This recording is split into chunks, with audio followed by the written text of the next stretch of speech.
back for Bluff City Law. Y'all, we got some things to talk about.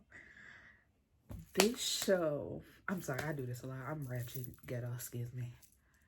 This show is so good. This show is what I want All Rise to be, but I feel like they got two different vibes going on. But All Rise is a good show. I'm not trying to shit on it, nothing like that. But right now, Bluff City Law, A1.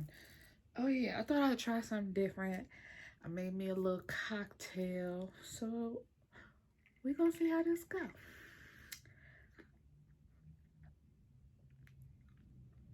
And if anybody wants to know, it is, what do I have?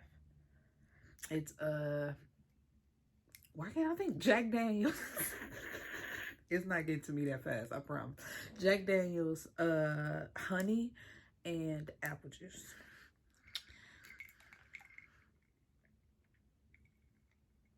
So good, because that honey is so smooth. And then I just love apple juice. Mix them together. All right, you guys. So like I said, this is Bluff City Law, season 1, episode 1. Again, another pilot episode. I don't like when they don't have names for the pilot episodes, because it's just like, what's that? I think even Ambitions had a name for their first episode. You should name your show. Anyway, so we start off with a woman in the bathroom just staring into the mirror, and she's like hyperventilating. So we just like already off the bat, what's going on? So she has the, what is it called, voiceover. So her voiceover is just like she has a family's life in her hands. I'm tripping, my bad. And she has to figure out how she's gonna go about, you know, saving his family or whatever. So then we take it back to 6 weeks earlier. 6 weeks earlier, she is it defense attorney? Is that what it's called? But she represents like big companies and getting them out of lawsuits and stuff like that. So her name is Sydney. Is it Strait or Straight? I think it was Strait. I think that's how they said it. And she's in a deposition. And there's a man, I forgot his name, is really not important because after what I'm about to say, he ain't even in the episode no more. He's suing a tobacco company that he claimed to be the cause of his well, I know words, dysphyxia. But he's chopped down like as soon as she started asking him questions. So she starts with, you know, before we get started, do you want any water or anything to drink like that? And he's like, no, I'm okay. So she's like, have you used any other tobacco companies? Yes. Do you have any STDs? And his lawyer tries to interject like, whoa. She's like, this goes with the line of questioning, because that could also be the cause of his dysphyxia. Jesus, Erica, you know words, say them. Or STDs from his wife or even from him. And he's like, I'm a faithful man. I don't have any STDs and I don't need any testing or anything like that. And she's like, did you know your wife cheated or had like 3 affairs, you know, in this such amount of time? Or how about the hookers you've been buying? So now the wife and the husband looking at each other like they can't believe this. And their lawyer is like, well, if that's what you're gonna do, then we're just gonna call this whole thing off. She's like, I've proven my point. Oh, okay. Like, and so then she's in her office just looking down on the city, and this man walks in and was like, so you really do look down on all of us? I thought it was just a figure of speech. And then she tells her receptionist, I thought I said no visits from my father allowed. And he was like, when it pertains to your mother, it counts. So her mother died from a stroke.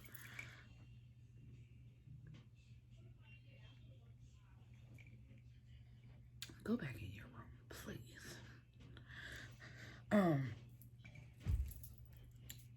Where we at?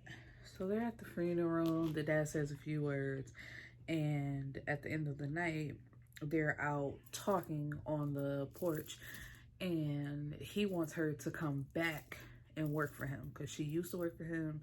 She left, and now he wants her to come back. And where am I at? Where am I at? Where am I at? Where am I at?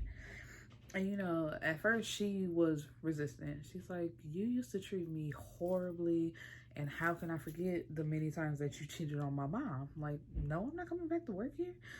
And he's like, you know, now that your mom is gone, you know, all I have is you, and I don't want to lose, you know, the last bit of my family that I have. So please come back and work for me. So then she goes out and has a drink, and of course she comes back and works for him. So she reconnects with Anthony, who was a lawyer, as well as Della.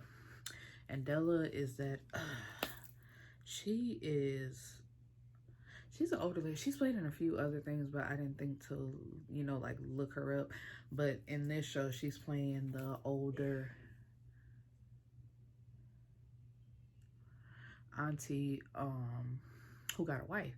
And Anthony got a wife and 3 daughters, because he was like 4 women in my, you know, like I'm getting run over in my own house.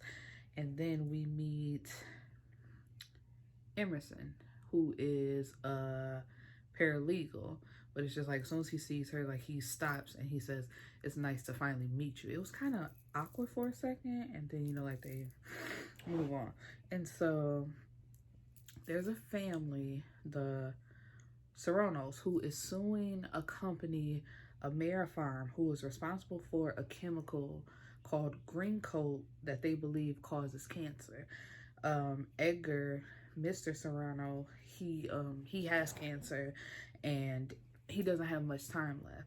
And they were filing a class action suit because there was, including this one, 86 people, you know, suing the company, saying that that chemical did something to them. And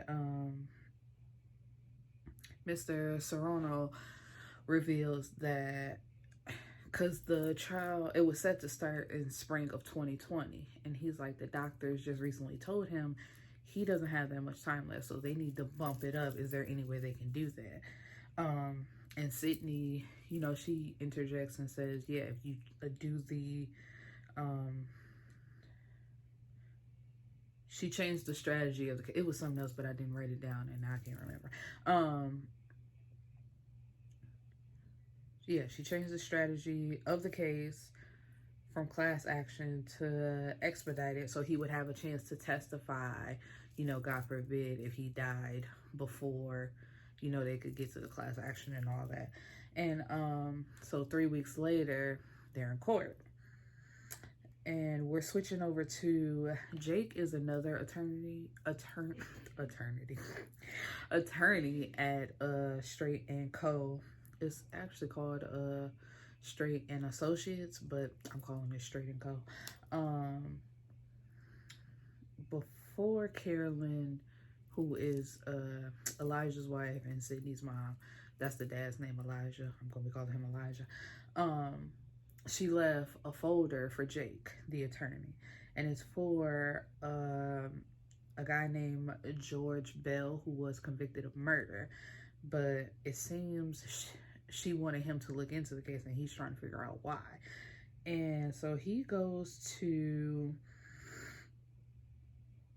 the jail to see the guy, and the guy is like, you're here on behalf of Elijah Strait. And he's thinking it's about some applesauce. He's like, they used to serve applesauce. They don't serve the applesauce no more. And he's like, I'm here because you might be in jail for nothing.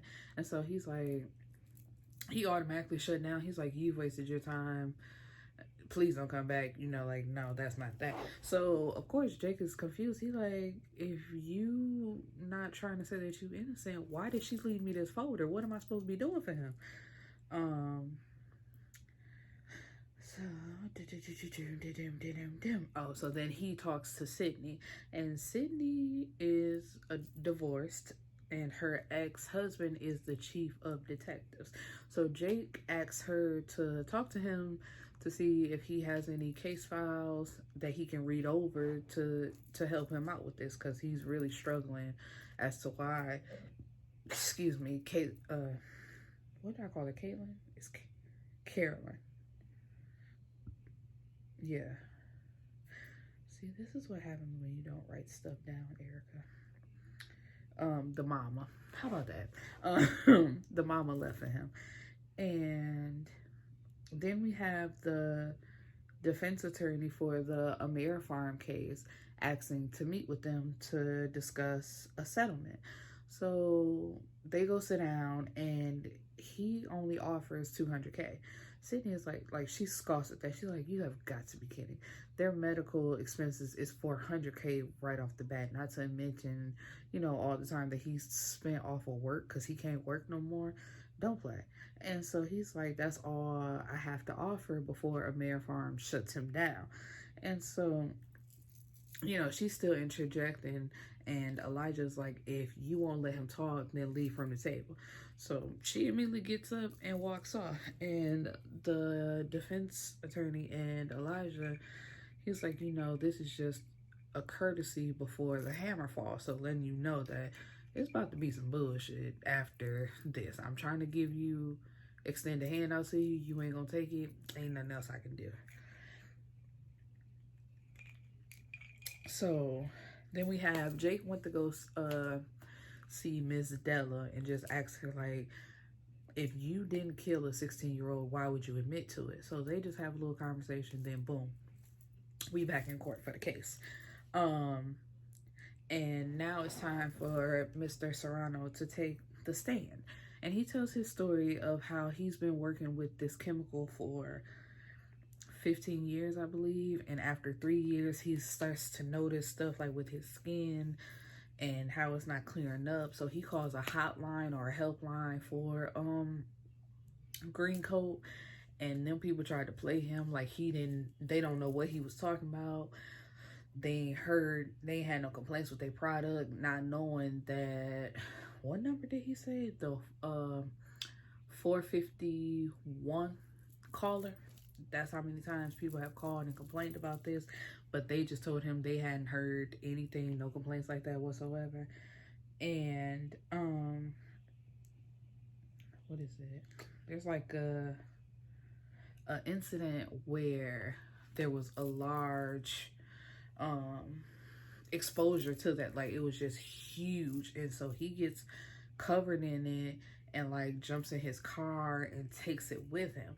So Elijah asked him, like, you know, I'm gonna ask you, why would you do something like that? And he worked at a school, so if he would have let that stuff get out, it would have exposed the kids. So he said, instead of hurting hundreds, thousands, maybe however many are in the school, he's just like, I did it. And let's see,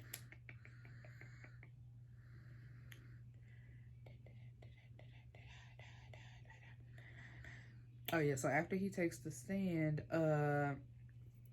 we have now Sydney is trying to present witnesses, but every witness that she calls, the defense objects and says they have no credibility. There's no way they can comment on this. And the judge keeps sustaining, which means she agrees. And so she can't ask these witnesses any questions about the case because they can't answer anything. And so by the third witness, Sydney was just like, how much, judge, how much are they paying you? Because obviously you getting paid, because I can't do nothing. Of course, she gets thrown in jail for contempt, and her ex-husband gets her out. And where do we go? Where do we go? Where do we go? Where do we go? Oh, so it's just like the end of the day, they're back at Strait and Co. And Anthony is annoyed. He's like, her throwing that temper tantrum makes it seem like we don't believe in our case, and she messing us up. She ain't been back here but for 2 days, and already she messing us up. And so she walks in the door right at that time. She's like, you're right. So she's back in her office, and really the whole theme of this episode is she can't get over thinking that her dad was one way and, you know, come to find out he's another. So it's just like she used to look up to him. She was his hero. And as soon as she found out that he was cheating multiple times on her mom, with even some of her mom's friends, I don't know, daddy would have been dead a long time ago messing with me. Because it's just like, not, you cheat on me, one. But two, you cheating close to home with my friends. So I'm killing you and I'm killing them bitches. So,